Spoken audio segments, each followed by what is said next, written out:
KJ, अगर पत्ते कांग्रेस ने एमपी में भी नहीं खोले तो राजस्थान में भी नहीं खोले हैं। खूब चिंतन मंथन चल रहा है, बैठकें चल रही हैं। आज भी सीडब्ल्यूसी की बैठक है दिल्ली में, तो तारीखों का ऐलान आज हो जाएगा। किस रणनीति पर कांग्रेस विचार कर रही है? जी बिल्कुल पूजा, देखिए, आपकी रणनीति के इस सवाल के बारे में जवाब देने से पहले मैं राजस्थान के आंकड़े बताता हूं। इस बार राजस्थान में मतदाताओं की संख्या बढ़ी है। 5 करोड़ 26 लाख मतदाता 200 विधायकों का चुनाव करेंगे, यानी कि अपने 200 जनप्रतिनिधि ढूंढेंगे। इसमें से करीब 80 लाख लोगों को, 80 लाख ऐसा कहा जा रहा है कि ऐसे लोग हैं जिन्हें इस बार होम वोटिंग की सुविधा मिलेगी। इनकी उम्र 80 साल से ज्यादा है, ये विशेष दिव्यांग लोग हैं सर। इसकी ओर से और चुनाव के पहले जो कहते हैं कि कहां से आपके किस तरह के लोगों को लुभाया जा रहा है, उसकी यदि बात की जाए तो इस बार करीब 15 करोड़ रुपए अब तक चुनाव आयोग की तरफ से जब्त किया जा चुका है। 15 करोड़ रुपए की ही शराब जब्त की जो जा चुकी है, 64 करोड़ रुपए के नारकोटिक्स जब्त किए जा चुके हैं। और जनता को जो लुभावनी चीज देने का ले जा रहे थे राजनीतिक दल के नेता, ऐसे 12 करोड़ रुपए की चीजें 1 महीने के अंदर जब्त हो चुकी है। ये तो हुई है चुनाव आयोग द्वारा तैयारी और निष्पक्ष कराने के लिए।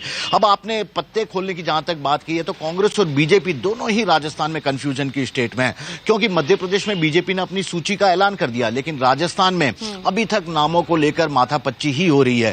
पहली सूची जारी नहीं कर पाई है बीजेपी, क्योंकि नेताओं के बीच में खींचतान, वसुंधरा राजे की नाराजगी, इस तरह की तमाम बातें सामने आती रही है। और बीजेपी को लगातार एक के बाद एक दो अपनी रथ यात्राओं के जरिए जनता का मूड समझने की कोशिश करनी पड़ रही है। पार्टी के खुद ऐसा कह रहे हैं कि पीएम नरेंद्र मोदी ने राजस्थान की कमान संभाल रखी है, क्योंकि काफी महत्वपूर्ण स्टेट है राजस्थान में, राजस्थान बीजेपी के लिहाज से, क्योंकि राजस्थान ही देश का ऐसा पहला राज्य है जहां बीजेपी की पहली बार किसी राज्य में सरकार बनी थी। तो बीजेपी नहीं चाहेगी कि इस बार राजस्थान में कोई कमी बाकी रह जाए।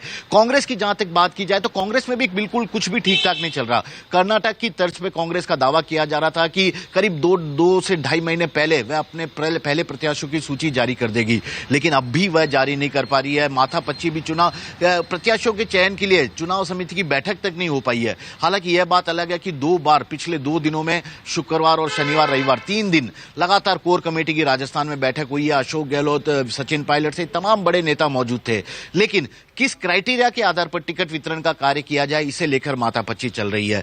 तो दोनों ही पार्टियां कंफ्यूजन स्टेट पे, लेकिन एक चीज राजस्थान में साफ नजर आ रही है कि इस बार का राजस्थान विधानसभा का चुनाव अशोक गहलोत सरकार वर्सेस नरेंद्र मोदी सरकार की योजनाओं के आधार पर ही लड़ा जाएगा। और यही कारण है कि लड़ाई आगे और कितनी दिलचस्प होगी जब चुनाव की तारीखों का ऐलान हो जाएगा। ठीक है केजे।